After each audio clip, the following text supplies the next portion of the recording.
Muito bem. Muito bem, Estela, pode orar. Querido e bondoso Deus, Pai.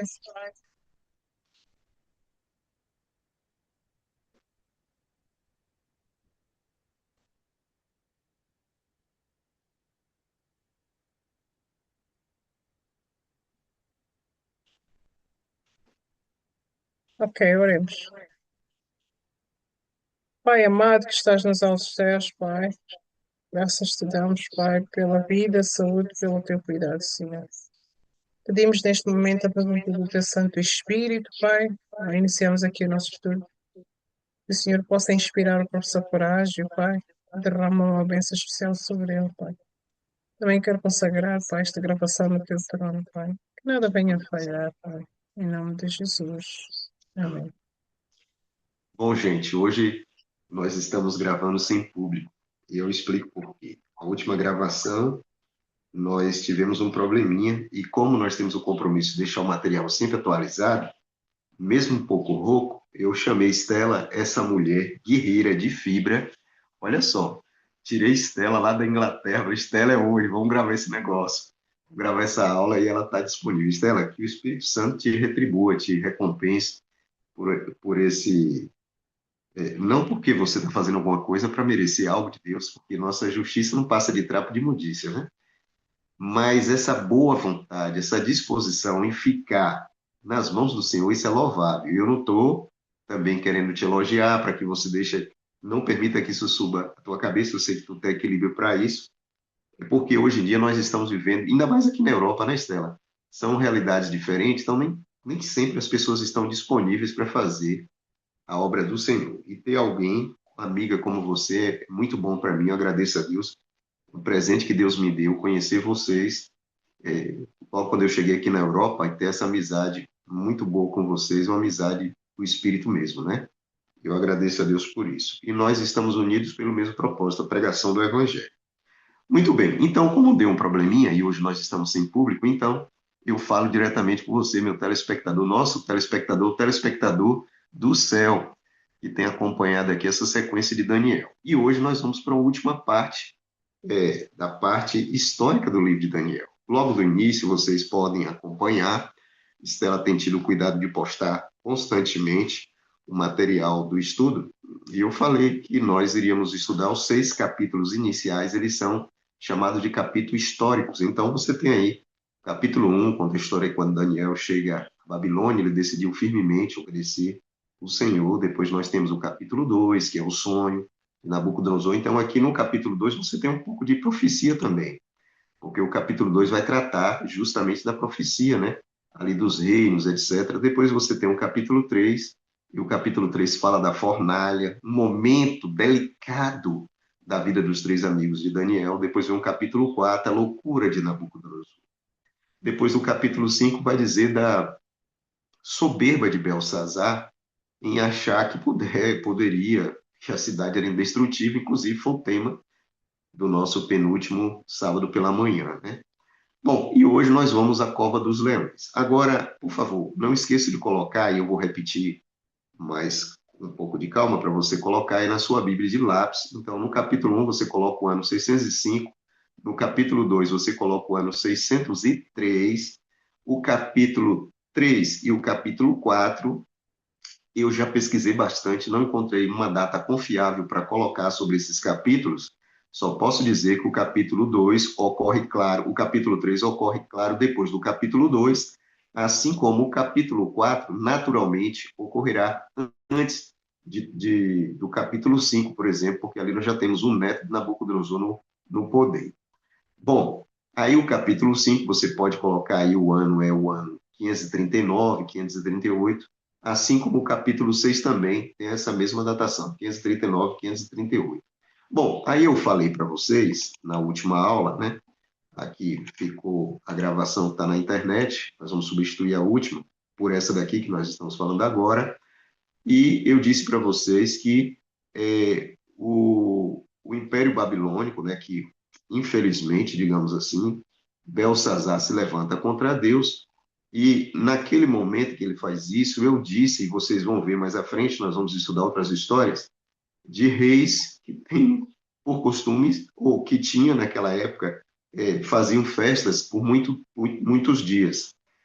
No caso da festa de Belsazar, ele se levanta contra Deus e o que dá a entender que só foi naquele dia ali mesmo, uma festa curta. E ele chama, como nós sabemos, 1.000 homens para participar. E, infelizmente, né, nós sabemos, ele se levanta contra Deus. Deus escreve na parede, eu expliquei o porquê, tá tudo aí, gravadinho, por favor. Estude, não confie em mim, vá para a Bíblia, tire suas dúvidas com a palavra de Deus.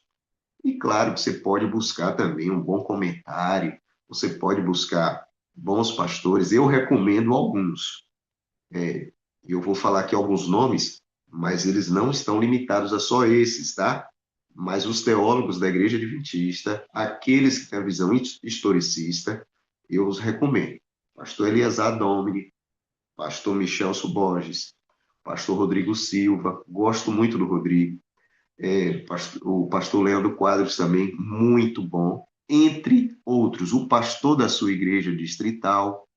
Esse homem é um homem de Deus, sabia? Ele estudou grego na faculdade adventista, possivelmente ele conhece um pouco de aramaico e ele conhece o hebraico. Por que você não busca esse homem para tirar suas dúvidas de Bíblia?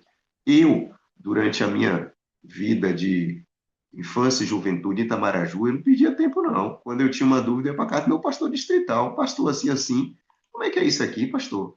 Que história é essa aqui? Como é que eu entendo isso aqui? E aí, amigo, não foi uma nem duas vezes que eu procurei os pastores para descobrir ali, entender um pouco melhor sobre as questões das 2.300 tardes e manhãs, entre outras coisas. Ok? Só para citar esse detalhe para que você entenda que a minha fonte sempre foi os pastores com os quais eu convivia, né? Os pastores distritais. Ok? Bom, agora nós vamos entrar no capítulo 6. E eu vou projetar aqui rapidinho, Estela, para o nosso grupo, uma coisa que eu quero que vocês vejam, que é o quiasmo do Apocalipse. Bom, o Apocalipse, ele tem essa situação. Então, por exemplo, quando você lê o capítulo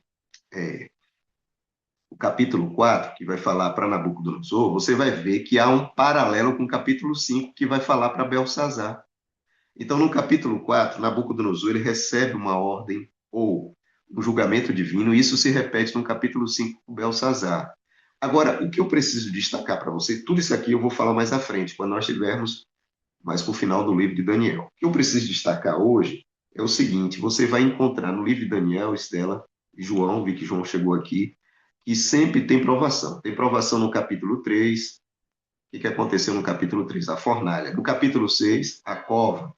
Você vai encontrar nosso amigo Daniel orando, clamando, preocupado com a questão do santuário no capítulo 9 e pela restauração e etc., coisas vinculadas ao santuário também no capítulo 10. Então, isso nós vamos aprender no livro de Daniel, e aí eu já resumo da seguinte forma. No capítulo 1 de Daniel tem aflição, tem angústia, Daniel, seus 3 amigos e o chefe dos eunucos. Por que ele entrou em angústia?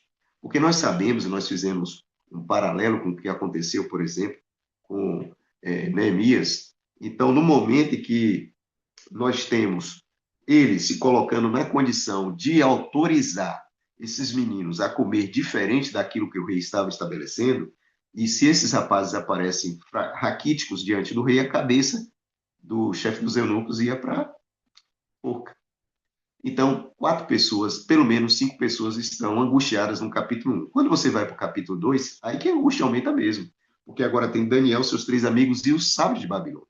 Isso sem levar em consideração que o próprio Nabucodonosor estava angustiado, porque ele sonhou, achou que alguma divindade falou com ele e esqueceu o sonho. Olha que coisa. Você vai para o capítulo 3, problema.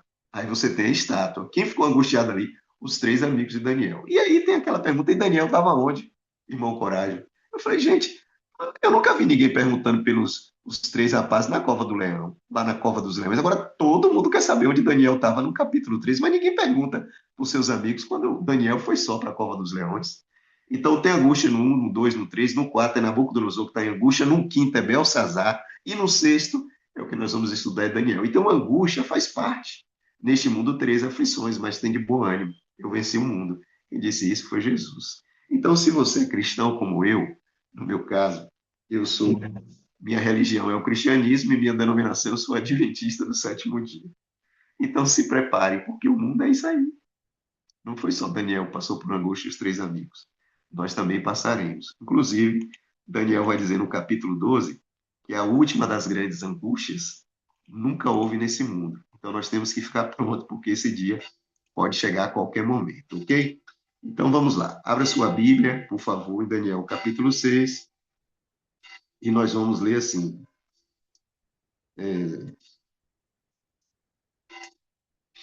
No capítulo 6, você vai ver no versículo 1. E eu já disse que a intenção não é fazer versículo por versículo, né? Nós estamos nos preparando para chegar ao livro do Apocalipse. Na realidade, a intenção é que o Espírito nos guie, como Estela orou no início, para que nós tenhamos uma visão ampla da Bíblia. Em outras palavras, no final do Apocalipse, você vai olhar para trás e vai dizer, bem que o irmão Coragem falou, eu fiz um ano bíblico. Porque nós vamos procurar Ruth, nós vamos procurar Esté, Ezequiel, todos os livros da Bíblia, inclusive o livro pequeno de Judas, Terceira João, por exemplo, a terceira carta de João. Nós vamos consultar tudo, a carta a Filemon, não vai ter a Timóteo. Você vai falar, rapaz, eu li a Bíblia toda para entender o Apocalipse? Isso. Eu li quase a Bíblia toda para entender Daniel? Exatamente. O que nos falta hoje é justamente ler Bíblia, estudar a Bíblia, para entender as profecias, para não ficar viajando como alguns viajam aí. Aí olha para a Rússia e fala, lá vem o dragão, os 7 cabeças e 10 chifres, um exemplo. Aí olha para a China e fala, não, é a China, porque o animal que representa a China é o dragão. Aí outras pessoas olham para a televisão e falam, não, no passado era assim, viu? Diziam que até, algumas pessoas falavam assim, não, a televisão é a besta do Apocalipse, porque tem 2 chifres, ou seja, as antenas, a televisão fala, não é um ser humano, e transmite imagens. Então, olha que mente, sabe, criativa para imaginar uma coisa dessa. Nós ficamos com a palavra, somos historicistas e nós procuramos entender o que se passa sem, digamos assim, ter o interesse em ficar olhando para o jornal A ou B para tentar entender as profecias. Então, vamos lá. As perguntas que nós temos para o capítulo 6. Bom, a pergunta é: Daniel vai para a cova e nesse momento Daniel está em oração. Então, por que Daniel orava 3 vezes ao dia? A primeira pergunta que nós temos que fazer é o capítulo 6. Por que Daniel precisava orar com a janela aberta? Por que Daniel orava em direção a Jerusalém? Outra pergunta: qual era o objetivo daqueles homens quando eles se levantaram contra Daniel? Será que era uma guerra localizada, estava restrita só àquela situação, ou eles foram manipulados sem perceber? Outra pergunta: a Bíblia vai descrever que o povo de Deus ficou 70 anos em Babilônia. E Daniel está vivendo aqui no ano 538, 539, 538. Então, está faltando ali um pouco mais, um pouco menos de 2 anos, quem sabe no máximo 3 anos, para que Daniel tivesse a oportunidade de ver o seu povo voltar para casa. Então, grave essa informação. Daniel está vivendo, nesse momento, no ano 538, Babilônia cai, presta atenção nesse detalhe. A festa de Belsazar ocorre no dia 12 de outubro de 539, antes de Cristo. Então, no ano 539, no dia 12 de outubro, Ciro e Dário entram em Babilônia, tomam Babilônia, e a partir daquele momento, Ciro faz com Dário o que Nabonido fez com Belsazar e o que Nabucodonosor fez com Gedalias. Ou seja, tira o rei e coloca um governador. Percebeu? Nesse momento, se é o ano 539, 538, isso significa, Estela, que estão faltando ali 2 anos para ser o ano 70, que é o ano da libertação. Bom, isso eu vou explicar mais à frente. Eu coloquei aqui um gráficozinho, coisa simples. Eu só trabalho com coisas simples, para que vocês entendam melhor essa minha preocupação em apresentar esses detalhes. E o versículo 1 diz assim: E pareceu bem a Dario, o governador, rei de Babilônia, deixado por Ciro.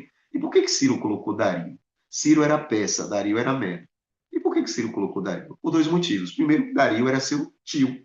e segundo era seu sogro. Dario deu sua filha para casar com Ciro. Então havia uma unidade, uma harmonia entre esses dois homens, e eles estavam unificando ali um reino, né? Estabelecendo um novo reino, um novo império. E ele, naturalmente, quando chegou dentro de Jerusalém, eu já expliquei isso para você, porque quando eu falo do Estado moderno, facilita a sua compreensão. Eu não estou dizendo que Babilônia era um Estado moderno, não é. O que é um Estado moderno? É um Estado chamado Estado Democrático de Direito, que é dividido, ou é coordenado, governado por três poderes, que são separados e harmônicos entre si. Nós chamamos isso, por exemplo, no Brasil, em Portugal, em outros países da Europa e da América do Sul, do mundo de forma geral, de executivo, que é representado por governadores, prefeitos, presidente, que são eleitos diretamente pelo povo. Então, esses são os que têm que a caneta na mão para decidir como usar o orçamento. Primariamente, essa é a função. Nós temos o legislativo, que é representado pela Câmara Alta e Baixa, ou seja, Senado e Câmara dos Deputados, no caso dos municípios, por vereadores, e nós temos também esse é o legislativo, são aqueles que elaboram as leis. Normalmente, esses homens também são eleitos pelo povo, em eleições de 4 em 4 anos e assim por diante, no caso do Brasil. Por fim, nós temos o judiciário, que é representado pelos juízes e pelos tribunais superiores. Bom, além disso, ou para além disso, nós temos as Forças Armadas, que no caso do Brasil, nós temos a Aeronáutica, que cuida da defesa aérea, a Marinha, que cuida da defesa das águas, e o Exército, que é a infantaria, que cuida de toda a logística, etc., etc., ali da defesa, em caso de guerra ou em tempo de paz, cuida também do Estado de forma geral. Babilônia não tinha isso. Porém, quando Dario assume, ele faz uma coisa chamada reforma administrativa. Você até pode entender assim, porque ele decide dividir isso em 120 príncipes e ele estabelece entre os 120 príncipes, ele coloca três reis ou três presidentes. Desculpa, rei não. Três presidentes sobre os 120. Então, nós temos ali uma divisão administrativa em que príncipe é subordinado, digamos assim, aos presidentes. Porém, aqui entra um detalhe interessante. Daniel era um senhor, hoje, nesse momento aqui, no ano 539, ele já não era jovem. Então, ele era alguém extremamente competente. Isso significa, e você vai lembrar, que Daniel foi primeiro-ministro nos dias de Nabucodonosor, lembra? E depois ele ficou esquecido, tanto que Belsazar nem sabia, né? Foi a rainha mãe que falou assim: Belsazar, meu filho, por que que tu não chamou Daniel? O menino sabe tudo. Aí Belsazar falou: ô vó, ô mãe, chama ele lá para ele tentar fazer a leitura disso aqui. Com toda essa competência, ele fica esquecido por Belsazar.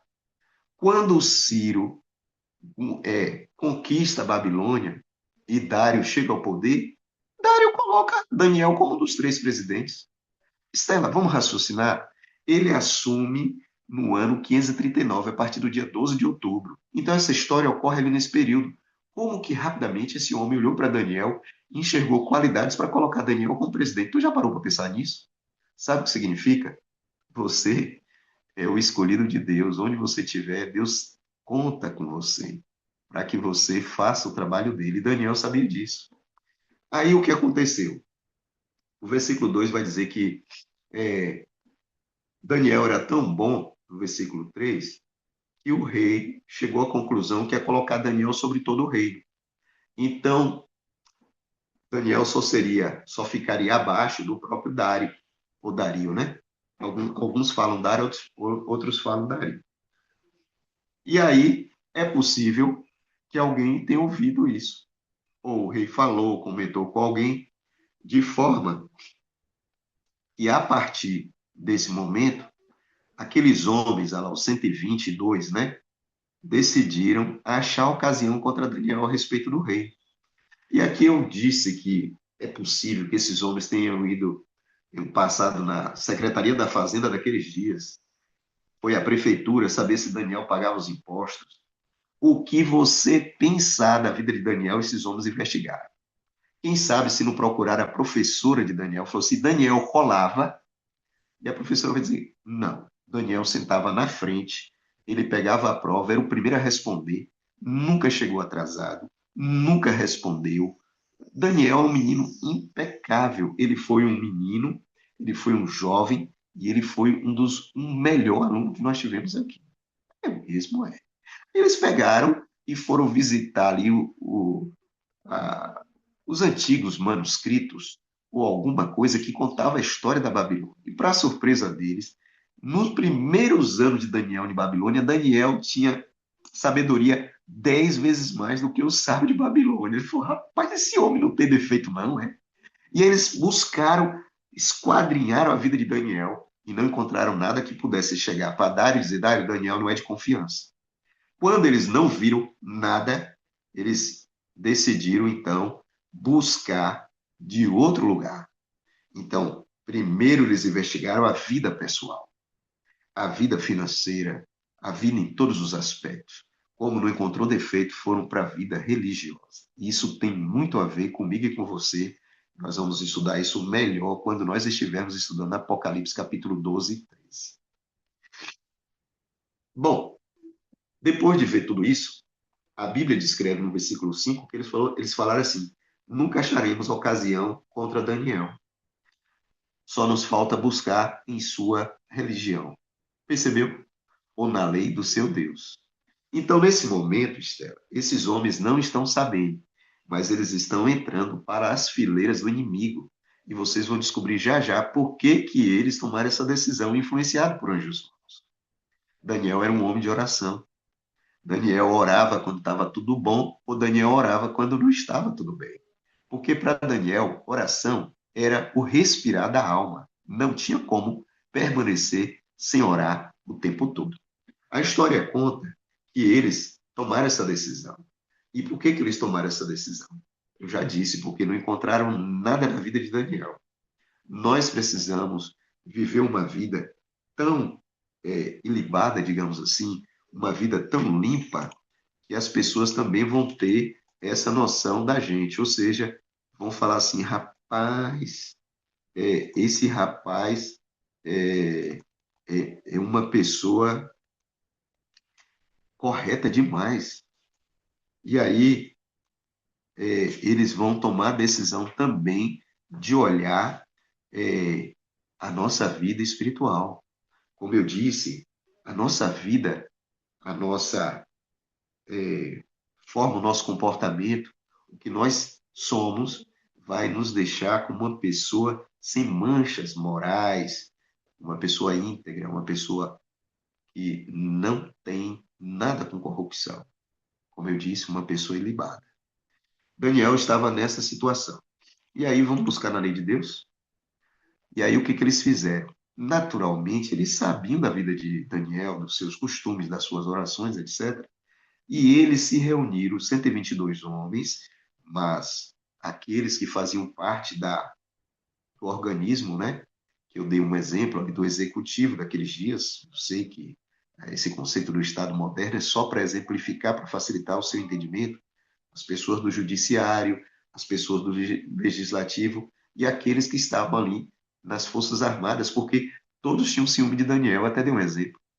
Vamos imaginar que você e eu, que somos estrangeiros, ou em Portugal, na Inglaterra, ou em Moçambique, ou em outro lugar, você agora que me acompanha pela internet, nosso telespectador, talvez você esteja em Portugal e você, como eu, é um estrangeiro em Portugal. Eu sou um estrangeiro na Espanha.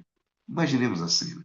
Se o primeiro-ministro do Portugal, ou o presidente, que no caso de Portugal também tem presidente, ou o primeiro-ministro da Espanha ou da Inglaterra, nos chamasse para ser seu assessor. Ou seja, como um estrangeiro, e aqui, por favor, não pense que eu estou sendo preconceituoso, nada disso. A intenção é só que você enxergue, para que você compreenda, para que você veja o tamanho da responsabilidade que tinha Daniel e o quanto isso atraía a inveja dos outros. Então, essa turma toda ficava imaginando como é que esse judeu, que foi primeiro-ministro de Nabucodonosor, ali do Império Babilônico, chegou a tal importância em tão pouco tempo aqui dentro do Império dos persas, dos medos e persas. Isso criava um alvoroço também. É compreensível, olhando o homem natural, né? Como nós costumamos dizer, o homem carnal, não entendendo o espírito trabalhando. Bom, o versículo 6 diz que eles se apresentaram ao rei Dário e falou assim: ó rei, vive para sempre. Então, chegaram bajulando. Existe um livro, não estou dizendo que você deve ler, mas que fala sobre os bajuladores nos governos de forma geral. Esse livro foi escrito por Maquiavel. Ele escreve um livro chamado O Príncipe. E ele diz que algumas coisas são terríveis dentro de um governo, de um poder.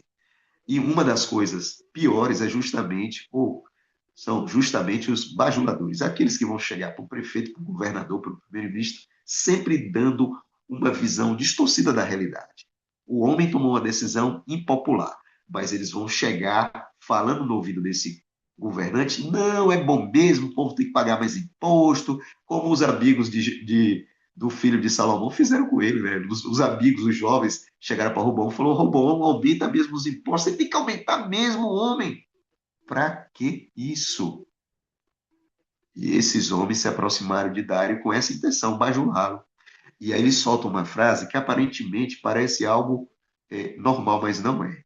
Eles mentiram no versículo 7, que eles disseram ao rei, todos os presidentes do rei, todos os presidentes. Então, quando ele fala todos, eles estão dizendo nós dois e Daniel, que não está aqui. Percebeu? E ainda coloca os capitães, ó, seria o representante das forças, né, da infantaria, digamos assim, os príncipes, os conselheiros e os governadores concordaram. Então, observe, eles estão dizendo que havia ali uma, digamos assim, uma decisão unânime. E desse jeito, eles levaram o rei a tomar, digamos assim, uma decisão equivocada sem perceber. Porque quando traz todos, e se vocês observarem bem, eles dizem assim: concordar em promulgar um decreto real e confirmar a proibição que qualquer, por um espaço de 30 dias, ninguém poderia orar ou fazer nenhuma petição a nada, nem a homem, nem a Deus, só a Dário. Aí eu pergunto para vocês: raciocínio. Dário estava iniciando o seu governo, lembra? Ele assumiu no dia 12 de outubro de 539. E agora chega para ele os seus representantes, dando a ideia de que com esse decreto ele ia trazer todos para ele. Isso encheu os olhos de Dário. O político, ele só enxerga votos, digamos assim. Naquela época não se votava, mas você está entendendo, o apoio popular é o que mantém esse povo no poder também. E eu não estou criticando, só estou falando a realidade. Nosso objetivo não é de falar de política aqui. A propósito, nosso foco é a parte histórica, que termina hoje, e no sábado pela manhã nós vamos estudar o início da parte profética. Então, nesse momento, se vocês observaram bem, se vocês estão prestando atenção, vocês vão ver que eles já levaram o decreto pronto.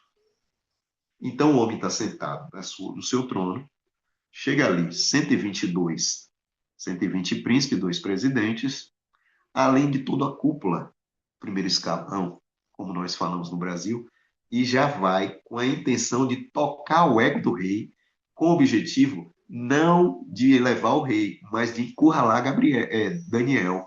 E nesse momento, a proposta, politicamente, ela não parece ser religiosa, gente. Olha que coisa incrível. A ideia não era passar que aquilo tinha um viés religioso, como muitas leis que estão passando em todos os países do mundo nesse instante. Parece ser defesa da mãe natureza, né? As pessoas chamam de mãe natureza. Defesa dos animais, da família. Mas qual é o foco final desses decretos políticos, administrativos, que tem, sem que as pessoas percebam, um viés religioso? Um dia de guarda, ou uma condição ou outra que precisa respeitar, baseado na lei. Bom, o rei enxergou isso como uma oportunidade de dar seguimento naquilo que ele começou, solidificando assim sua autoridade e os seus territórios recém-conquistados, deixando tudo em suas mãos. E ele não pensou duas vezes. Versículo 8 diz: agora, pois, ó rei, confirma essa proibição e assina aqui o decreto para que não seja mudado. O senhor sabe, decreto assinado segue o padrão Medo-Persa. Não pode revogar, não pode mudar. Bom, quando o rei assina, ele passa a ser ele mesmo escravo daquilo que ele assinou, escravo da lei. Então, essas leis, elas, naquele período, né, e nós vamos ver que isso acontece também em outros impérios, em outros momentos, não podiam ser revogadas. Inclusive, a história de Esté, que nós vamos estudar em algum momento, conta uma história semelhante. Muito bem, eles assinaram. Porém, tem um detalhe interessante aqui. Se nós abrirmos o livro de Atos, no capítulo 5, versículo 29, lá é claro, nós devemos ser os melhores cidadãos de nossa cidade, de nosso país, de nosso estado. Porém, se essas leis se levantam contra o Deus do céu, a resposta é clara: importa obedecer a Deus do que aos homens. E o decreto que foi assinado, aparentemente não tinha um viés religioso, ele atacava justamente aquilo que Daniel mais considerava, ou uma das coisas que Daniel considerava extremamente importante: falar com Deus. Você tem separado tempo para falar com Deus? Porque no versículo 9, o rei assinou o decreto e assim confirmou a proibição. Daniel nada sabia dessa história, gente. Estava completamente alheio a tudo isso. A Bíblia descreve que quando Daniel ficou sabendo, já estava tudo assinado.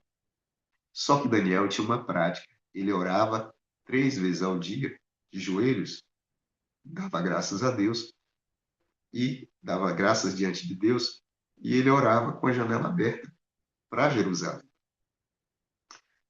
E ele continuou fazendo isso, mesmo sabendo que havia um decreto imperial, dizendo que não podia fazer isso por 30 dias. É interessante que o decreto só falava em 30 dias, por que não um ano, por que não uma semana, né? Na realidade, a intenção daqueles homens era só ver até que ponto Daniel iria resistir ou desistir de de seus princípios. Bom, primeira pergunta: por que orar 3 vezes? Será que existe alguma coisa na Bíblia que vai indicar isso? Por que orar em direção a Jerusalém? E por que manter as janelas abertas? Não poderia fechar a janela e fazer suas orações? Por que ele tinha que orar com a janela aberta? Bom, a primeira coisa é que você vai descobrir, a Bíblia descreve em Êxodo 29, 39, que Deus, na sua misericórdia, a partir do capítulo 25, ele pede para que o povo, 25 de Êxodo, para que o povo construa um santuário. Agora, claro que Deus sabia que muitos judeus estariam numa condição de pobreza que não podia levar nem um cordeiro ou um pouquinho de farinha para colocar sobre o altar. Então, por conta disso, por graça, ele solicitou, ele determinou, ele falou que o povo, que o próprio santuário ia dispor todo dia de 2 cordeiros. E no versículo 39 do capítulo 29 diz: um cordeiro você vai oferecer pela manhã e o outro cordeiro você vai oferecer à tarde. Então, o próprio santuário, para aqueles que estavam morando longe, ou para aqueles que eram pobres e não podiam levar um cordeiro ou algo assim para fazer o seu sacrifício, o santuário tinha esse ritual que nós chamamos, a própria Bíblia vai chamar de contínuo, e assim o cordeiro era colocado 9 da manhã, ele ficava queimando até as 3 da tarde, e outro colocava 3 da tarde e queimava até 9 da manhã. E eu, que estava longe de Jerusalém, abria a porta ou a janela e orava em direção a Jerusalém, 9 da manhã e 3 da tarde, dizendo: olha, Senhor, aquele cordeiro que está sendo sacrificado lá no santuário agora, eu estou pedindo a bênção, que o Senhor aceite esse sacrifício como se eu estivesse lá. E Daniel não podia perder essa oportunidade, porque ele sabia disso. Então, os 2 horários que Daniel orava era justamente o horário do sacrifício da manhã e da tarde. E ele fazia uma terceira oração, que era à noite. Bom, por que Daniel orava em direção a Jerusalém? Quem vai responder isso para a gente é 1 Reis, capítulo 8, versículo 32 e 33, que diz que quando Salomão edificou o templo, ele fala: se algum dia o povo estiver longe daqui eles vão orar, versículo 33 do capítulo 8, primeiro Reis. Eles vão orar e suplicar a ti nesta casa. Então, se estivesse em Jerusalém, deveria estar ali, orando. E aí eu vou lembrar um caso para vocês, que é o caso da mãe de Samuel, que foi orar perto do tabernáculo. Na época não era santuário, era tabernáculo. E ali viu e achou até que ela estava bêbada, lembra? E aí Ana falou, não estou bêbada não, eu estou angustiada. Ele falou, pode ir para casa que Deus ouviu sua oração. Então, era comum aqueles que tinham esse bom relacionamento com Deus buscar o santuário para orar. Mas e se eu estivesse longe? Aí, se você estivesse longe, na sequência, nós vamos ver primeiro Reis, capítulo 8, ainda, o versículo 46 e 48, e vai dizer o seguinte: se algum dia o povo pecar contra ti e forem levados para cativeiro longe, e lá eles caírem em si e se converter e suplicar e orar a ti pelo lado da sua terra que deste aos seus pais para essa cidade e para esta casa que edifiquei ao teu nome. Então Salomão disse: Deus, se acontecer de algum momento que nós desobedecermos, formos infiéis e formos levados para o cativeiro de lá onde nós estivermos, se nós olharmos e orarmos para cá, em direção à tua casa, nos ouça e nos derrame graça. Estou parafraseando o que o rei Salomão falou, e vocês sabem que Deus respondeu positivamente essa oração de Salomão. Naturalmente, todos os judeus, a partir de então, ou já tinham ali aquele ritual, passaram a entender que era importante fazer isso. E Daniel não ia deixar de fazer, orar pelo menos 9 da manhã e 3 da tarde. Os judeus tinham esse costume, e essa oração era em direção à terra de Jerusalém, uma vez que eles estavam longe, em direção ao santuário. Então, já temos duas respostas. Por que orar 3 vezes ao dia? Porque eles sabiam, Daniel sabia que o santuário, e aí vai uma curiosidade. Vocês vão lembrar que, claro, enquanto Daniel estava de Babilônia, em algum momento, depois que ele foi para a Babilônia, eu já expliquei isso, Nabucodonosor destruiu o templo. Então, você está dizendo para mim que Daniel estava orando por um templo que não existia mais? É isso mesmo. Daniel estava orando por um sacrifício que não estava acontecendo? É isso mesmo. Daniel tinha certeza que aquilo representava Deus. Talvez Daniel, você vai pensar assim, Daniel não tinha a mesma compreensão que vocês, que eu estamos tendo ao estudar o santuário agora, até porque você sabe, no capítulo 12, Deus falou, para de escrever, porque essas coisas só vão ser entendidas e melhor compreendidas no tempo do fim. Daniel sabia muito sobre Deus, muito sobre tudo aquilo que Deus revelou. Mas assim como nós, Daniel também conhecia Deuteronômio 29 e 29. O que estava revelado era dele e dos filhos, e o que não estava revelado pertence a Deus.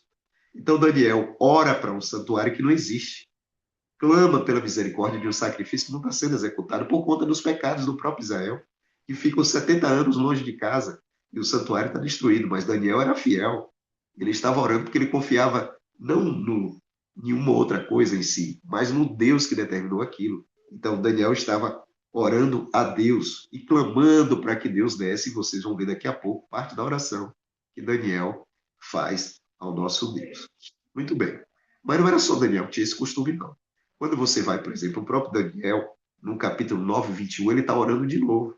E lá ele diz o seguinte, ó, que o anjo Gabriel vai tocar a hora do sacrifício da tarde. Percebeu? Então Daniel mesmo, no capítulo 9, vai dizer, ó, sacrifício da tarde eu oro. Orava no da manhã e da noite. Né? Então Daniel orava pelo menos 9 da manhã, 3 da tarde e algum horário à noite. Sempre de joelhos, em direção a Jerusalém e com a janela aberta. Direção a Jerusalém, resposta está em 1 Reis. Orar pelo menos 2 vezes, a resposta está em Êxodo. E agora nós temos que saber por que a janela tinha que estar aberta, né? Vamos avançar. Quando você vai para o livro de Esdras, no capítulo 9, versículo 5, vai dizer que Esdras também tinha esse costume. Percebe que é um costume dos judeus, esse cuidado de orar ali na hora do sacrifício da tarde e da manhã? Esdras também está orando justamente isso. Mas agora você vai ter uma surpresa. Corre para Atos, capítulo 13, versículo 1. Você vai encontrar 2 homens, Pedro e João, indo para um templo, que permanecia sacrificando animais, mas que não tinha nenhum valor mais. Por quê? porque o Cordeiro de Deus tinha morrido na cruz. Nem por isso Pedro e João deixaram de ir ao santuário orar, clamar a Deus por misericórdia. E o detalhe é o seguinte: a Bíblia vai dizer em Atos 3:1 que era a hora nona. Quando você vai para a internet, você vai descobrir que a hora nona, desculpa, 3 horas da tarde. Então Daniel tinha esse costume, Neemias tinha esse costume, e nós acabamos de descobrir que Pedro e Tiago, Pedro e João também. Que legal, né? Mas a Bíblia vai contar de outro personagem que também tinha esse costume. Atos capítulo 10, versículo 1 a 3. Seu nome, Cornélio. Cornélio era um pagão. Era um homem que não era judeu. Ele era da corte, centurião da corte italiana. Mas a Bíblia vai dizer que ele tinha um costume, Atos capítulo 10, versículo 1 a 3, de orar a Deus de forma contínua. E que horas que esse homem orava a Deus? A hora nona. Olha que coisa. Então observe, esse é um costume que foi repassando. E eu faço um convite para você. Tem um horário para falar com Deus. Separe um horário para você falar com Deus. É importante que você faça isso. Muito bem. Na sequência, eu gostaria que vocês abrissem a Bíblia de vocês no livro de Marcos, capítulo 15. Marcos 15.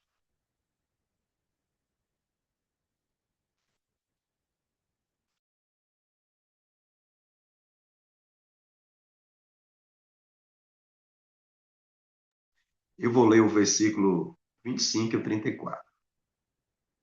O 25 diz assim: E era a hora terceira e Jesus foi crucificado. E o 34 diz: E era a hora nona quando Jesus entregou o Espírito. Parafraseando. A hora terceira, você vai descobrir que é 9 horas da manhã. E a hora nona, eu já disse, 3 horas da tarde. Então, aquele cordeiro que morria lá no santuário, 9 da manhã e 3 da tarde, representava Jesus. João vai dizer: Eis o cordeiro do mundo, e eis o cordeiro de Deus que tira o pecado do mundo. Então, não é por acaso que Jesus é crucificado 9 e morre às 3, para cumprir o ritual que acontecia de forma contínua no santuário. Bom, então nós já entendemos que a razão pelas quais o profeta está em oração nesses horários que eu disse para vocês. Agora, o que que Daniel orava? Daniel 9, versículo 17 a 19, tem uma oração bonita de Daniel. Daniel ora pelo santuário, para que ele fosse restaurado. Daniel, você vai ler em casa com calma, em Daniel 9, 17 e 19. Ele ora pelo povo que está numa situação de desolação. Ele ora a Deus pedindo que Deus possa agir a partir de logo, para que o povo possa voltar para casa. Então, Daniel está orando, nesse momento agora no capítulo 6, muito possivelmente, uma oração semelhante à do capítulo 9, que nós vamos estudar mais à frente, tá? E nós já sabemos os horários que Daniel orava.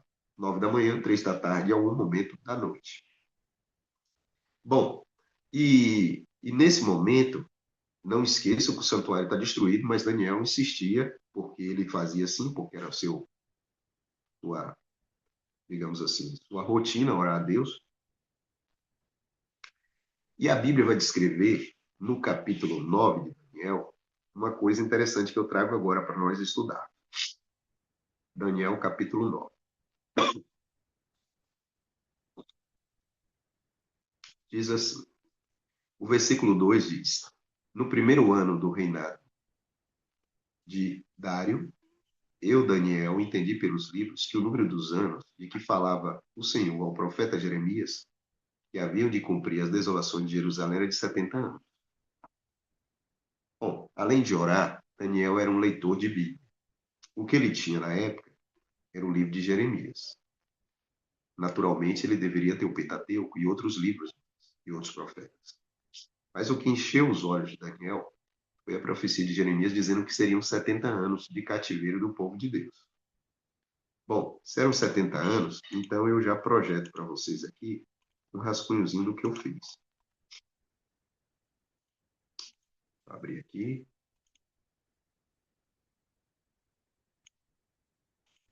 Só um rascunho mesmo, tá? Eu não sei se vocês sabem, eu já falei. mas vocês vão relembrar. O ano 605 é o ano que Daniel é levado por Nabucodonosor e seus amigos para Jerusalém. Esse é o ano número 1 do cativeiro.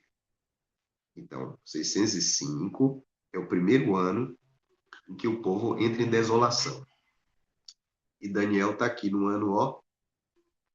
Esse episódio que nós estamos vendo agora aconteceu no ano 539.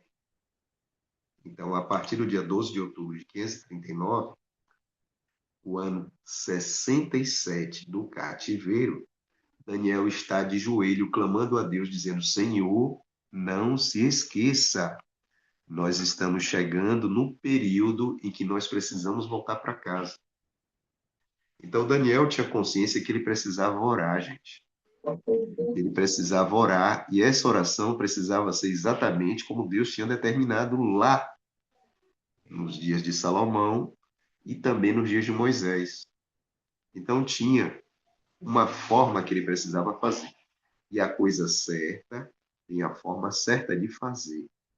Naqueles dias, Daniel sabia disso, e é por isso que ele tem esse ritual. Aí vem a pergunta: por que da janela aberta? Gente, a Bíblia vai responder, presta atenção. Depois eu trago os outros anos, tá?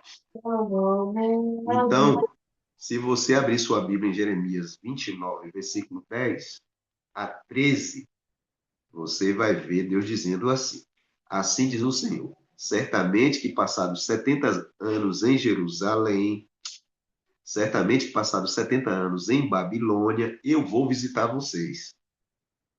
Só que no versículo 12 e 13 vai dizer assim: vocês precisam me invocar, e eu irei e orar, e então me invocareis e ireis, e orareis a mim, e eu vos ouvireis. Então observe, o povo tinha uma participação. Qual era a participação, gente? Orar e clamar a Deus. Então Daniel tinha consciência disso. Era o ano 67, faltavam 3 anos. Ele bateu o joelho no chão e começou a clamar a Deus. A oração de Daniel você vê no capítulo 9. E o capítulo 6 vai descrever que ele tinha 3 vezes ao dia, pelo menos, ele clamava a Deus por esse momento de liberdade. Quando você vai para Jeremias, capítulo 30, versículo 18, você vai ver que Deus também pediu que orasse para que a cidade fosse reedificada. Então, eu precisava clamar a Deus. Deus pedia, clame pela cidade para que ela seja reedificada. No capítulo 31, versículo 31, você depois vai dar pausa no vídeo, vai ler com calma esses capítulos, esses versículos, para você tirar suas dúvidas no próximo sábado. E vai dizer o seguinte: E eis que vem dias, diz o Senhor, em que farei uma nova aliança com a casa de Israel e com a casa de Judá. Então, precisava clamar a Deus, porque faltava pouco tempo para que Deus realizasse a sua promessa. Precisava orar para que a cidade fosse edificada, para que a nova aliança fosse confirmada. E o principal está no capítulo 33, versículo 14 e 15. Porque, diz o Senhor, naqueles dias, ou seja, nos dias em que eu restaurar Jerusalém, farei brotar Davi um renovo de justiça, e ele fará juízo e justiça na terra. Porque o Messias, que hoje eu e você conhecemos como Jesus, precisava vir. Então, olha a responsabilidade de Daniel. Olha o tanto que Daniel precisava orar. E é por isso que, nesse momento, o inimigo levantou esses homens para estabelecer um decreto para que as pessoas não orassem por 30 dias. Ficou claro agora para você? E Daniel sabia que não poderia falhar um dia, faltavam poucos anos. E é por isso, e aí você vai entender que Daniel continua com a janela aberta, porque Daniel precisava influenciar o povo de Deus no momento de angústia para que eles se mantivessem firmes na oração. Não poderia parar de orar, clamar a Deus para que Deus enviasse. O libertador já estava no poder dos persas, Ciro, agora para que ele liberasse com um decreto o povo para que voltasse para casa. Vocês entenderam o que aconteceu em Daniel capítulo 6? Daniel tem uma angústia, porque ele está buscando fazer a vontade do Senhor. Enquanto isso, os homens maus se reúnem e conseguem convencer um rei bom, que não tinha intenção de perseguir Daniel, a assinar um decreto político, administrativo, que tinha um viés religioso para impedir que Daniel tivesse contato com Deus. E assim, Daniel seria acusado de ser alguém que estava contra o próprio Deus e contra o rei. Olha que coisa, olha que situação. Vocês estão observando como funciona as coisas, como o inimigo consegue aí, às vezes, tentar atrapalhar a sua vida? Você acha que só acontece com Daniel? Será que com você também não acontece? Você está perto de fechar um negócio, você está ali tentando recuperar a amizade de alguém, tentando fazer alguma coisa e se levanta as hostes dos anjos maus, tentando impedir que isso aconteça com você? Então não esqueça, Daniel precisava influenciar os outros judeus.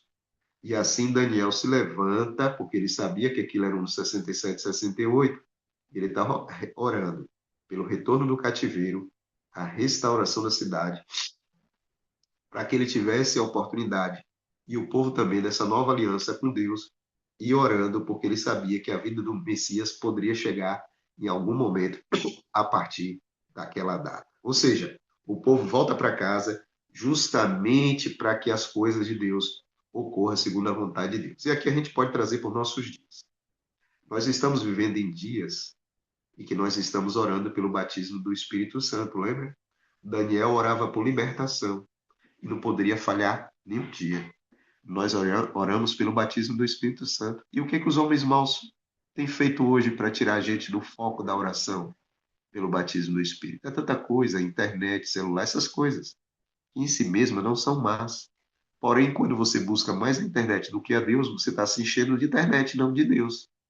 E nesse momento, você e eu precisamos fazer igual Daniel, tomar decisões. E no nosso caso, não há nenhum decreto dizendo que a gente não pode orar a Deus, já percebeu? Mas quantos de nós deixa de ir à igreja porque está chovendo ou porque vai chover? Então acha, não, se eu for na igreja, eu vou me molhar. Aí não vai. Naquele dia pode ser que você perdeu ali uma mensagem especial toda para você. Você deixou passar. Bom, Daniel orava, todo mundo sabia. É evidente que esses atos de oração de Daniel era conhecido por todos. Daniel insistiu em influenciar os judeus naquele pedido de libertação, de restauração da cidade, da reedificação de tudo, do surgimento do Messias. Daniel não poderia parar de orar. Nem eu, nem você. O versículo 11 diz que aqueles homens não perderam tempo. E eles foram juntos. Onde? Na casa de Daniel. Por quê? Porque eles já sabiam os horários que Daniel orava, tudo. E eles chegaram. E quando eles chegaram lá, Daniel estava com a janelona aberta, de joelhos, direção para Jerusalém, e orando a oração do capítulo 9, pedindo a Deus misericórdia. Eles correram ao rei. Falou, rei, o senhor lembra que o senhor assinou um decreto? Faz poucos dias aí? Lembra. O senhor lembra o que, que dizia? Lembro. Olha, rei, tem uma pessoa aí que não está levando sério o que o senhor falou, não. Aí o rei disse assim, eles disseram ao rei, né? Depois que o rei respondeu as perguntas, o rei diz, a palavra é certa, está no versículo 12, conforme a lei dos Medes e do Persa, vocês sabem que não pode revogar. Eles falaram, que bom que o senhor sabe disso, porque Daniel, um dos cativos de Judá. Olha só, quando você lê essa frase, um dos filhos dos cativos de Judá, na sua mente, provavelmente você vai lembrar de Daniel 3:8 e Daniel 5:13. Essa forma de tratar tanto Daniel quanto seus amigos nessas ocasiões era uma forma jocosa, pejorativa, como se dissesse, está vendo, rei? O senhor colocou Daniel como um dos três presidentes daqui e ele está justamente ele está se levantando contra o senhor.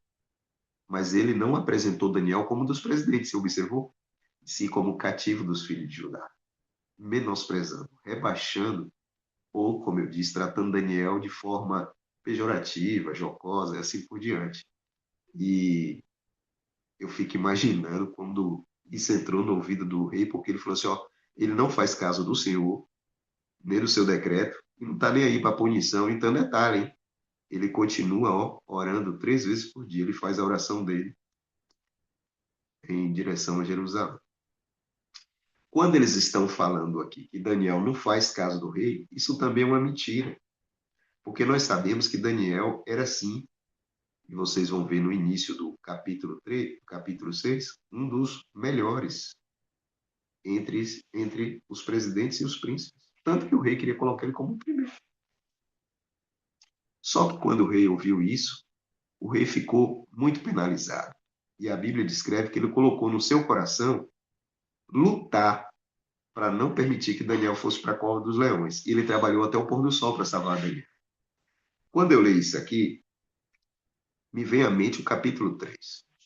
E eu já disse isso no capítulo 3. Pode ser que no capítulo 3, Nabucodonosor foi mais esperto e conseguiu enviar Daniel para longe, e assim tirou Daniel da inauguração da estátua, que tinha um viés político-administrativo, que na realidade era um decreto político-administrativo que tinha um viés religioso. Então, conhecendo Daniel, pode ser que Nabucodonosor conseguiu fazer o que Dario aqui não conseguiu. O fato é, Dario lutou e ele não conseguiu livrar Daniel. Se Nabucodonosor conseguiu, Dario não conseguiu. E aqui tem um detalhe interessante. Eu iniciei o estudo de hoje falando que todos foram provados. No capítulo 1, 2, sempre tem alguém sendo provado ou passando por angústia. Se Daniel escapou de alguma forma da cova, da fornalha, não escapou da cova. Em contrapartida, os amigos não escaparam da fornalha, mas eles não aparecem na cova. Ou seja, o povo de Deus sempre será testado. Você e eu que estamos aqui agora, pode ter certeza. Nós, nesse mundo, como eu falei a princípio, Jesus disse, nós teremos aflições. São testes. Todos nós passaremos por teste. E precisamos ter a coragem e a fé de Daniel e de seus amigos. Eu vou ficar com esse Deus. Se ele quiser me livrar, ele pode. Mas se ele não me livrar, fique sabendo, rei, que eu vou continuar fiel. Daniel fez a mesma coisa, continuou orando 3 vezes ao dia, independente da punição, porque ele tinha uma conexão direta com Deus. O rei tentou de tudo, não conseguiu. A pressão era grande e ele precisava colocar em ordem o seu decreto. Ele chama Daniel e diz: Daniel, o teu Deus, a quem você serve de noite, ele te livrará. A Bíblia descreve que Daniel foi lançado na cova e na boca da cova, na entrada, foi colocada uma pedra e foi selada com o selo do rei. Jesus também foi colocado em um túmulo e também foi selado. Como funcionava esse selo? Era de argila. Passava sobre a rocha ali no canto e pressionava, de forma que a argila secava e qualquer movimento ia rachar aquele selo. E se isso acontecesse, a pessoa ia saber que tinha sido violado aquele local. A intenção era garantir a execução, por isso que foi selado. Bom, a Bíblia descreve que o rei não conseguiu dormir. Foi para o palácio, passou a noite em jejum, não permitiu que ninguém fosse à sua presença tocar músicas e fugiu dele o sono. Ele passou a noite em claro, esperando pelo amanhecer. Por quê? Porque ele gostava muito de Daniel e sabia que Daniel era um homem justo, bom, e que aquilo não passava de uma artimanha que ele não percebeu. Então, de certa forma, ele foi induzido àquela situação e ficou penalizado. Quando foi cedo, o rei correu para a cova. Eu imagino o rei com a voz embargada, né? Chegou ali, a pedra selada ainda, né? Falou assim: Ô Daniel, será que o teu Deus te livrou dos leões? Teve o poder para te livrar dos leões? E ele ouve lá de dentro uma voz forte dizendo: O meu Deus enviou o seu anjo e fechou a boca dos leões. Porque ele sabe que eu sou inocente e que eu não fiz nada contra o rei. Eu não cometi nenhum delito. Mais à frente, nós vamos falar sobre esse personagem que a Bíblia chama Anjo do Senhor. Mais à frente. Ele vai aparecer, tá? Bom, quando o rei viu isso, ele ouviu isso, ele ficou muito alegre. E ele mandou tirar Daniel logo da cova. E eu fico imaginando a cena de Daniel saindo da cova, os leões todos sentadinhos lá, parecendo uns gatinhos, olhando para Daniel, sem fazer nenhuma gracinha. E Daniel caminhando, olhando para os leões assim. E o rei olhando para aquela cena. E aquilo impressionou duas vezes. A mente de Dário e a mente de Ciro. Deus tem sempre um propósito. O inimigo quer sempre destruir você. E Deus olha para a cena e fala: Vou, aqui há um propósito. Por isso que, Estela, você vai passar por essa dificuldade. Por isso, João, você vai passar por essa dificuldade. Porque existe um objetivo de Deus naquela situação. Então, o inimigo apronta e Deus organiza as coisas para ficar do jeito que a providência determina. E no caso de Daniel, ele vai para a cova justamente para que a mente de Ciro, principalmente de Ciro, seja despertada para um compromisso que ele precisava ter com o Deus de Daniel. O rei ordenou, e aí aqueles príncipes, aqueles presidentes foram lançados na cova, né? Com suas famílias. Era assim que era executado a justiça no dia dos persas. Então não era só o homem que ia para a cova, os filhos e as esposas também. Aqui tem duas coisas. Normalmente, as decisões eram tomadas em família. Você vai ver na história de Esther que o homem que se levantou, Amã que se levanta contra os judeus, ele toma a decisão com a família, inclusive até uma sugestão ali da família fazer uma forca, lembra? A mesma coisa vai acontecer com Corá, Datã e Abirã. Se bem que na última hora a família de Corá falou: não vou com você nessa rebelião. E Deus preservou, só morreu ele. E aqueles que com eles ali estavam. Mas essa questão de punir a família era uma forma também de evitar que fosse conspiração se levantasse por descendentes desses que tinham se levantado contra o rei. Essa era a justiça da época. E foi assim que foi executado no caso daquelas pessoas. O fato é, depois desse episódio, a Bíblia diz que Dario escreve a todos os povos, nações e línguas, e dizem que todos devem temer e tremer diante do Deus de Daniel. E a Bíblia vai dizer, e ele diz isso, né, que esse Deus de Daniel, versículo 27, opera sinais e maravilhas no céu e na terra e salvou e levou Daniel da cova dos leões. E aí o capítulo termina dizendo assim, ó, esse Daniel prosperou no reinado de Dário, que era Medo, e no reinado de Ciro, que era Pérsia. E aqui entra o pulo do gato, para a gente, no sábado, pela manhã, estudarmos a parte profética. Bom, Dário, provavelmente, ele ficou no poder o ano 539, a partir do dia 12 de outubro, e ele governou ali uma parte do ano 538. Existe pouca informação sobre Dário nos livros de história. Provavelmente ele morre no ano 538 e Ciro começa a governar agora também em Babilônia. E quando Ciro começa a governar em Babilônia, você vai ter uma surpresa. Você vai para o livro de Esdras e eu estou falando do ano 538. Então, no ano 538, quem está na cova dos leões? Daniel. Então, 539 para o ano 538, nós temos ali, nesse momento, quem chega ao poder? Ciro. E a Bíblia vai dizer no livro de Esdras, capítulo 1, versículo de 1 a 4, que no primeiro ano de Ciro, rei da Pérsia, para que se cumprisse a palavra do Senhor pela boca de Jeremias, e eu quero fazer um comentário para vocês. Se você ler Isaías 44 e 45, capítulo 44, os últimos versículos, capítulo 45, os primeiros versículos, você vai ver que muitos anos antes do nascimento de Ciro e antes da destruição de Jerusalém, Deus falou pela boca de Isaías que seria Ciro o libertador do povo de Deus que estaria na Babilônia e que seria Ciro que iria restaurar a Jerusalém, o templo ia autorizar a volta do povo de Deus que estava em cativeiro. Professor Muitos Coragem, anos. desculpa, é Isaías. Capítulo 44, os últimos versículos, e o capítulo 45, os primeiros versículos. Obrigado. Cita nominalmente Ciro como o libertador. Quando Isaías fala isso, o templo está erguido e o povo está em paz. Mas Deus, ele está à frente de tudo. Então ele avisou com antecedência. E quando você vai para Êxodo, capítulo 1, de 1 a 4, você vai perceber o porquê que o inimigo se levantou contra Daniel no momento que ele estava orando, porque estava chegando o momento de Ciro assumir. E Ciro assumindo, o povo seria liberado para voltar para casa.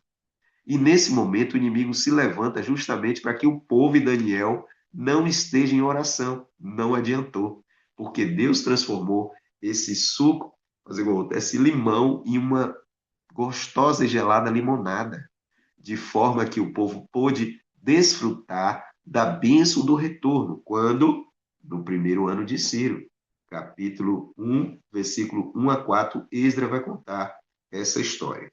E quando foi que Ciro ele assumiu, digamos assim. Eu já disse para vocês, em algum momento ali do ano 538, 537, especialmente 537. Muito bem, então Ciro assume no ano 537 e aí ele manda o povo voltar para casa. E aí vocês vão observar, e eu vou ler aqui rapidinho, no versículo, no capítulo 3, presta atenção de Esdras, hein? Mais um profeta que está nos ajudando a compreender os tempos. Esdras, capítulo 3, versículo 1, vai dizer assim: então o povo, Estela, olha que interessante, o povo recebe a ordem para sair de Jerusalém no ano 537. Eles estão saindo para lá, né? 538, 537. A Bíblia fala que no sétimo mês eles chegaram em Jerusalém. Vocês estão entendendo o que está acontecendo? Então, no ano 537, no sétimo mês, o povo está em Jerusalém. Uai, mas por que que Coragem está dando tanta ênfase a isso? Então, lembre-se, Daniel, Jerusalém invadida no ano 505, 605, e Daniel é levado para a Babilônia com seus três amigos. No ano 539, Babilônia cai no dia 12 de outubro e Dário começa a governar. Então, Dário governa ali o ano 538, né? 539, esse restante de dias, e o ano 538, em algum momento, ele vai morrer e Ciro chega ao poder. No primeiro ano de Ciro, ele assina um decreto para o povo voltar para casa, e o povo volta. E o povo volta no ano 537, no sétimo mês, o povo está dentro de Jerusalém. Percebe? Agora, quando você vai para o ano, para o versículo 8, vai dizer assim, ó, ainda no capítulo 3 de Esdras, versículo 8. E no segundo ano da sua vinda à casa de Deus em Jerusalém, no segundo mês, Zorobabel, filho de Seatiel, e Jesuá, filho de Josadaque, e os outros irmãos, os sacerdotes, os levitas e todos que vieram do cativeiro, começaram a obra da casa do Senhor e constituíram os levitas da idade de 20 anos para cima para que a dirigissem. Quando foi isso?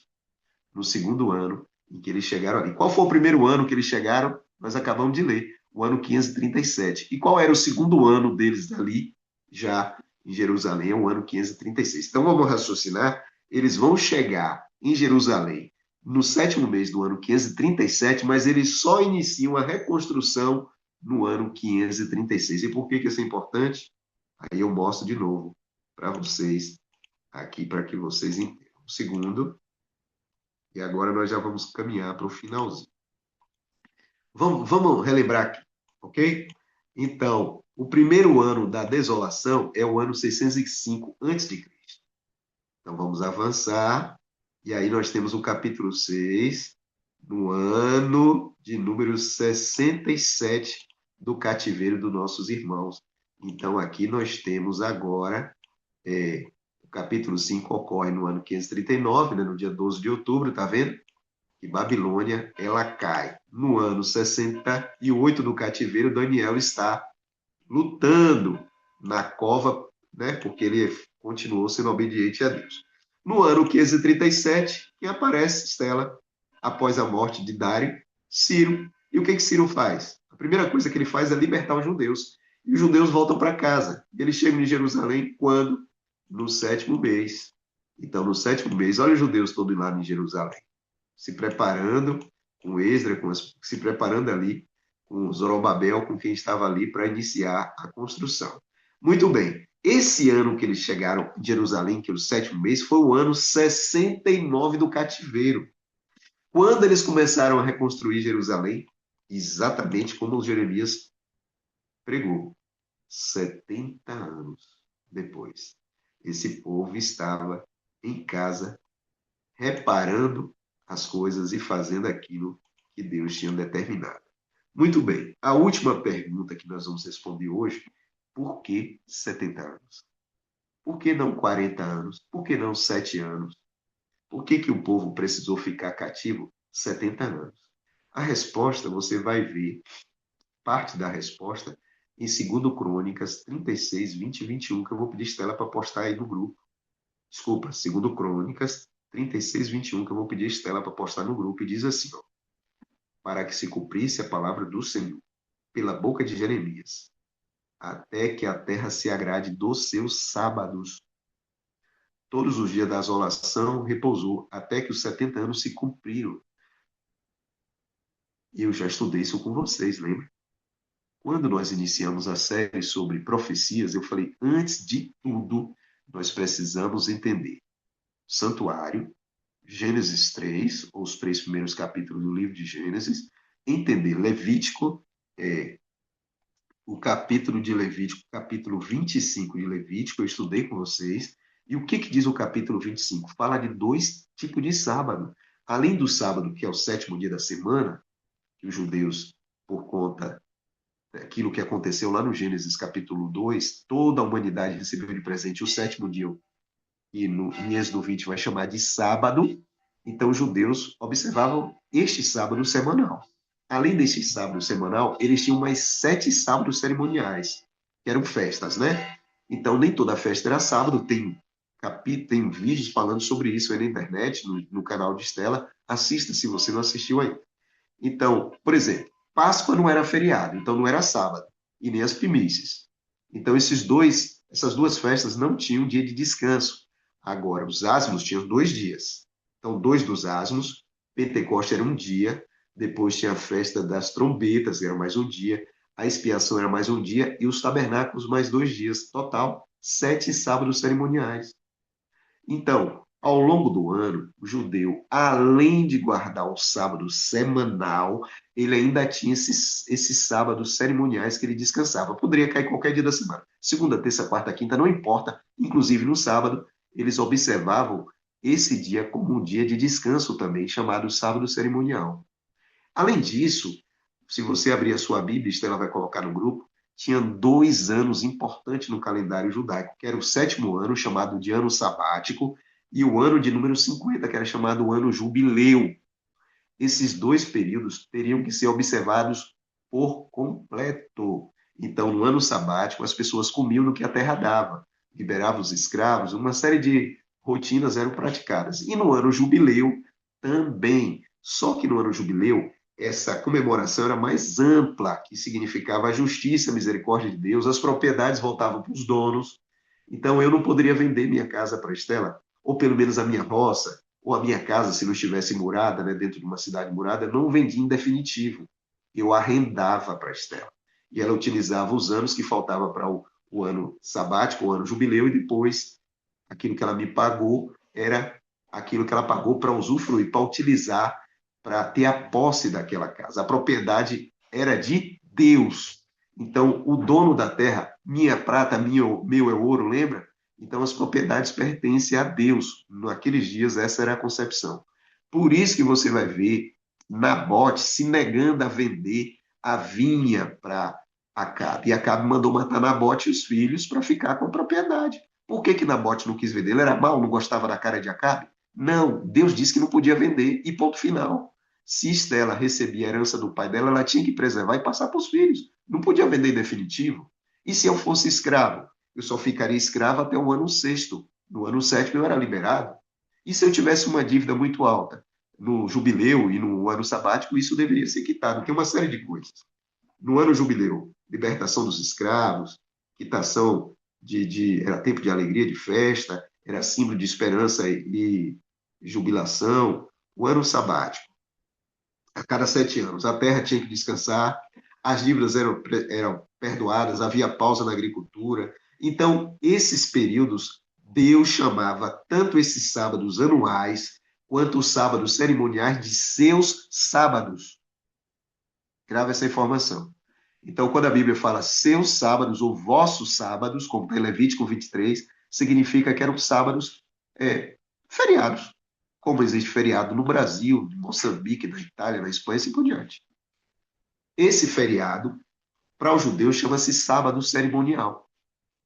Agora, o ano sabático e o ano jubileu está o sabático. Você vai ler em Levítico capítulo 25, do primeiro versículo até o 7º, fala sobre o ano sabático. E o jubileu vai falar do versículo 8 até o versículo 55. Os dois você vai ler e estudar em Levítico 25, o ano sabático e o ano jubileu. Muito bem. E por que eu estou falando isso? Se eu estou falando dos 70 anos, em que o povo ficou ali cativo em Babilônia, ocorre, meus amigos, que infelizmente, ao longo do tempo, o povo de Deus não observou o ano sabático. Então, eles não observavam quase nada. Quando o rei era mau ou que tinha uma má administração espiritual, pior ainda, eles eram levados à idolatria, esse tipo de coisa.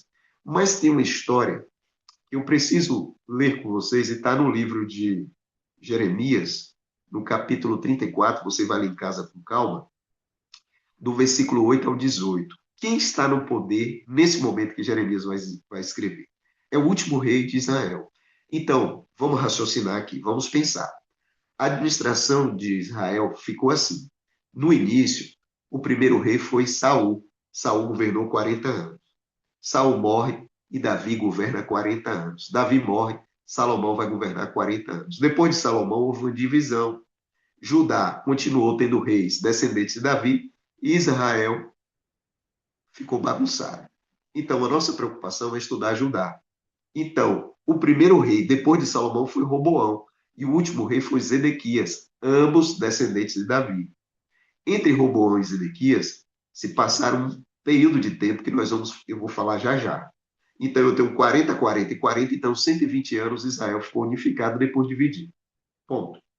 O último rei de Israel, aquele que recebeu a visita de Nabucodonosor, que destruiu o templo e destruiu tudo de Jerusalém, seu nome era Zedequias. E o que acontece ali no período anterior à destruição de Jerusalém? Você vai ler no capítulo que eu disse para vocês, capítulo 34, a partir do versículo 8, diz assim: a palavra do Senhor veio a Jeremias depois que Zedequias fez aliança com todo o povo que havia em Jerusalém para lhes apregoar a liberdade. Olha que coisa, hein, João? Que cada um despedisse livre o seu servo e cada um despedisse livre a sua serva, hebreu ou hebreia, de maneira que ninguém fizesse se servir deles, sendo judeus seus irmãos. E os príncipes obedeceram a isso, e todo o povo havia entrado numa aliança que cada um despedisse livre o seu escravo, sua serva, seu servo, de maneira que não fizesse mais se servir deles. Obedeceram e o soltaram. Então, o que eles estão fazendo aqui? Aquele ano era o ano sabático. Então, eles tomaram a decisão de seguir a vontade do Senhor e mandou embora todo mundo tranquilo, de forma que foi um momento de grande alegria. O próprio Jeremias, eu imagino, ficou muito feliz quando Israel tomou essa decisão. Porém, a Bíblia sempre tem um mais também, né? O versículo 11 vai dizer: mas depois se arrependeram e fizeram voltar os seus servos e as suas servas que haviam despedidos libertos e voltaram a sujeitar eles por servos e servas. Ou seja, antes de Deus mandar o juízo através de Babilônia, houve uma oportunidade para Israel observar esse mandamento, observar essa recomendação, esse estatuto, essa regra que Deus estabeleceu. E eles fizeram, foram bem até que, infelizmente, eles voltaram atrás. Sabe o que Deus fez? Versículo 12. Veio, pois, a palavra do Senhor a Jeremias, dizendo: assim diz o Senhor, eu fiz aliança com vossos pais, no dia que eu tirei todo mundo da casa do Egito, da casa da servidão, dizendo: ao fim de 7 anos, vocês vão libertar cada um a seu servo irmão hebreu que for vendido, que houver servido 6 anos, vocês vão despedir eles livres. Mas, infelizmente, vossos pais não me ouviram e nem se inclinaram a mim o seu ouvido. Em outras palavras, aquele povo teve a oportunidade de fazer o certo. No versículo 17 em diante, vocês vão ler. E eles fizeram, iniciaram, infelizmente, eles voltaram atrás. Sabe o que está acontecendo aqui agora? Quando você pega de. Quando você pega na sua Bíblia, tá? E você soma o tempo de Saul com Davi e Salomão. Depois você soma de Roboão até Zedequias, que foram aproximadamente 20 reis. Deixa eu só ver aqui o resumo que eu fiz. Claro que eu vou contar também com a Thalia, né, que infelizmente usurpou o trono. Então, entre Roboão até Zedequias são 20 reis. E você faz uma soma você vai descobrir que essas pessoas governaram sobre Judá no período aproximadamente de 300 e 372 anos, aí vai ter uma diferença. Alguns vão dizer que são 393 anos ou 345 anos, não importa, nesse primeiro momento. Se você somar os 120 anos dos três primeiros reis com os 300 e poucos anos dos outros reis, e você dividir por 7, você vai ter uma surpresa. O povo de Deus deixou sim de observar pelo menos 70 anos sabáticos. Por isso, eu entendo que é possível observar que Deus determinou que seriam 70 anos em que eles estariam em Babilônia para que a terra de Jerusalém pudesse descansar dos sábados que não descansou quando o povo de Deus estava ali. Por isso, esse povo passou 70 anos em Babilônia. Como vocês viram, nós somamos tudo direitinho e vai bater exatamente como Deus determinou. Se você somar historicamente os 345 anos desses reis, ou 393 anos, a depender da conta, de Roboão a Zedequias, mais os 120 anos anteriores, você vai chegar aproximadamente a 70 anos sabáticos não obedecidos, como vocês viram em Ezequiel, do capítulo que eu falei agora, em que o povo decidiu voltar e fazer o certo, e no momento que ele estava ali, capítulo 34, fazendo o certo, eles decidiram, infelizmente, não seguir e fazer aquilo que Deus determinou. É por isso que, segundo Crônicas, capítulo 36, 21, vai falar dos seus sábados. E aí você vai ligar ou linkar com Jeremias 34, você vai perceber de que sábado eles estão falando. O profeta ou o escritor Crônicas, ou cronista, juntamente com o profeta Jeremias. Em outras palavras, nada está por acaso na palavra de Deus. Lamentavelmente, o povo de Deus não levou a sério aquilo que Deus pediu, e é por isso que esse povo está passando ou passou por essa aflição. Eu finalizo o estudo de hoje dizendo para você o seguinte: eu e você precisamos ter a mesma coragem e a mesma fidelidade de Daniel. Orar sem cessar, ter o nosso momento de oração, estar focado e não ser distraído pelas coisas que o inimigo e os seus assessores, digamos assim, vai providenciar para tirar o meu e o seu foco. Permaneça firme na oração. Não importa quanto tempo, nesse momento, nem eu nem você sabemos, falta para Jesus voltar. Nós precisamos estar o tempo todo aos pés do nosso Senhor e Salvador Jesus Cristo. Porque quando o batismo do Espírito Santo for derramado sobre nossas vidas, diga amém, então nós estaremos prontos para aguardar o retorno de Jesus. E é por isso que Daniel orava por uma libertação. Estava chegando nos últimos minutos, nos últimos anos. E Daniel viu isso. Por que Daniel viu isso? Porque Daniel lia Jeremias. Daniel era alguém que estudava a palavra de Deus. Então, Daniel orava, Daniel jejuava, Daniel era leitor de. E nesse momento, ele se coloca à disposição do Espírito para ajudar o seu povo. Vocês viram a oração? Nós vamos estudar isso mais à frente. Eu finalizo dizendo o seguinte: onde você estiver agora, Deus também conta com você, para que você seja um Daniel. Pode ser que onde você está agora, eu não sei, pode ser que Deus quer salvar o seu esposo, esse homem que você chama de ignorante, e ele lhe trata mal, mas Deus conta que você o ame. É difícil, eu sei. Vocês acham que era fácil para Daniel gostar de 122 homens que só queria a cabeça dele? Você acha que era fácil para Daniel conviver com alguém que chamava ele pelos cantos e um dia, pelo menos nessa ocasião, chamou ele filhos dos cativos de Judá? Não era fácil, mas Daniel decidiu firmemente fazer a vontade do Senhor. Isso é o segredo de Daniel. E precisa ser o nosso segredo também. Nós precisamos nos colocar nas mãos do Espírito e dizer: eu preciso de uma transformação. É o patrão chato. E Deus colocou você aí justamente para salvar esse homem, salvar essa mulher, salvar esse patrão, esse colega de trabalho, alguém que pisa no seu pé. Alguém que, quando você dá as costas, vai à presença do rei e fala mal de você, que é a sua cabeça, que é o seu filho. Mas ele não entende por que você é tão abençoado. e ele fala mal de você e você continua sendo abençoado de forma sobrenatural. Por quê? Porque você é um escolhido de Deus, porque você escolheu Deus. Então Deus tem trabalhado na sua vida.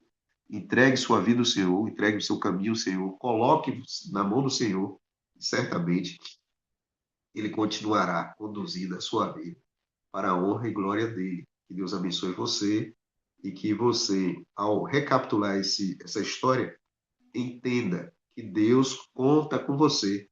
Mesmo que você vá à cova, é possível que enquanto você está lá, Jesus estará contigo. E nesse momento em que você está sofrendo na cova, alguém que você imagina ou não estará clamando por sua vida e essa pessoa terá o coração transformado justamente porque enquanto você esteve na aflição, você não murmurou, exaltou a Deus e isso chamou a atenção daquele que faria diferente. E por que que você faz diferente? E por que que essa pessoa faria diferente? Porque ela não tem fé em Deus. E por que que você é diferente para essa pessoa? Porque você tem fé em Deus. Tenha paciência. Falta só um pouquinho e nós vamos alcançar a vitória também. Sairemos das covas, ou das cavernas, ou do calabouço, como foi o caso de José e do próprio Daniel. E Deus vai nos coroar. Mas até lá, nós precisamos, como disse Paulo, a saber viver com muito e ser contente, viver com pouco e ser contente, ou muitas vezes não ter nada, e mesmo assim ser contente, porque a nossa alegria e a nossa força vem do Senhor. Que Deus te abençoe. No sábado pela manhã, nós iniciaremos a parte profética do livro de Daniel. Não esqueça, parte histórica terminamos aqui. Reveja os vídeos, façam perguntas nos grupos, tire suas dúvidas, porque no sábado de manhã começa a parte profética. E aí nós vamos ter um encontro com as profecias de Daniel. E outra vez nós vamos precisar da ajuda de todos os profetas, porque a Bíblia é um quebra-cabeça e nós estamos, por misericórdia, pelo amor de Deus por todos nós, montando essas peças conforme o Espírito Santo nos conduz e nos guia. Um grande abraço a todos. Que Deus abençoe você. Poderá estar, Amém, pastor. amém. Obrigada, professor Coragem. Muito obrigada. Que Deus abençoe. Leve a oração para terminar, então. Obrigada, mano. Bondoso Deus, muito obrigado por essa oportunidade, Senhor. Nós estudamos um pouquinho mais o livro de Daniel, capítulo 6. Nos ajude, é muita coisa. Nós precisamos, em atitude de reverência, de humildade, nos colocarmos nas mãos do Teu Santo Espírito, para entender, do Teu Santo Espírito, para entender aquilo que o Senhor deseja que entendamos. Obrigado por tudo. Tome nas Tuas mãos nossa família, nossos familiares, nossas lideranças de igreja ao redor do mundo e todos que estão aqui, aqueles que também não estão, mas que são do nosso grupo e aqueles que farão parte um dia e essa pessoa, que aleatoriamente ou não, abriu e pôde escutar um pouco a respeito da história de Daniel. Que todos sejam abençoados, mas que as pessoas, Senhor, não fiquem limitadas só a esse vídeo, que vá buscar na Bíblia, que vá buscar em Tua Palavra, que vá conhecer cada vez mais e conhecer cada vez melhor daquilo que o Senhor deseja que conheçamos. Nos abençoe e nos habilite, pois nós choramos e suplicamos essas bênçãos em nome de Jesus. Amém, Senhor. Amém. Amém, amém. Obrigada, obrigada a presença de todos. Que Deus abençoe. Inscreva-se no canal, tudo, partilhe. E estaremos aqui de regresso no sábado da manhã, pelas 8 da manhã, hora aqui do Reino Unido. Amém?